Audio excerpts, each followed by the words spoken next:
Assalamualaikum warahmatullahi wabarakatuh. Sampurasun. Abdi Puan Naila Ramadhani di kelas 10 MIPA 2. Di video kali ini, saya bakal membahas tentang antisipasi penyebaran COVID-19 atau virus corona.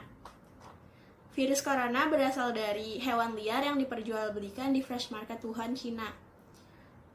Virus corona menjangkit tubuh bagian pernafasan atau organ pernafasan di tubuh. Nah, virus corona ini bisa dicegah loh. Ini dia cara pencegahan virus corona. Cara pencegahan yang pertama, menggunakan masker dengan cara yang baik dan benar. Jika kita merasa tidak sehat atau kurang enak badan, kita sebaiknya menggunakan masker agar kita tidak menularkan dan tidak tertular virus-virus di sekitar kita. Yang selanjutnya adalah hindari kontak langsung. Jika kita sedang berinteraksi atau berkomunikasi dengan orang lain, atau orang yang ada di sekitar kita, sebaiknya kita menjaga jarak sejauh 1,5 sampai 2 meter agar percikan air liur dari kita ke orang lain atau orang lain ke kita tidak kena ke tubuh kita. Jadi jika tidak ada yang terlalu penting, di rumah aja, jangan kemana-mana. Selanjutnya adalah pastikan tubuh tetap fit dengan cara pertama, makan makanan yang sehat, bergizi, dan seimbang. Dengan kita menjaga pola makan kita, maka imun di tubuh kita akan kuat. Jadi kita tidak mudah terjangkit virus-virus yang ada di keliling kita, terutama virus COVID-19. Selanjutnya adalah olahraga teratur dan secukupnya. Jangan olahraga berlebihan, karena jika kita berolahraga terlalu berlebihan, maka tubuh kita akan lelah. Dan jika kita lelah, imun kita melemah. Jika imun kita lemah, kita akan semakin mudah terjangkit virus COVID-19. Dan selanjutnya adalah istirahat yang cukup.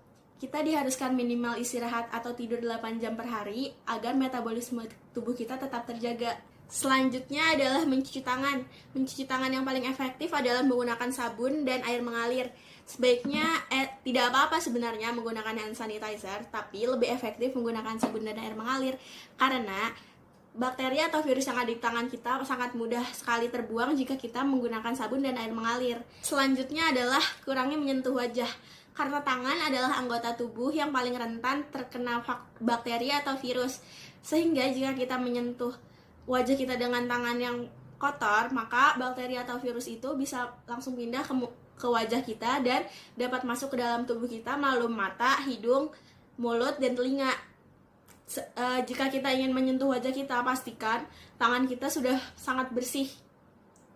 Yang terakhir adalah periksakan diri. Jika kalian merasa kalian mempunyai gejala seperti batuk, pilek, demam, sesak nafas, dan mudah lelah, segera periksakan diri kalian ke dokter atau rumah sakit terdekat agar segera mendapat penanganan yang paling tepat. Sekian video dari saya, semoga bermanfaat. Mohon maaf bila ada kesalahan. Wassalamualaikum warahmatullahi wabarakatuh.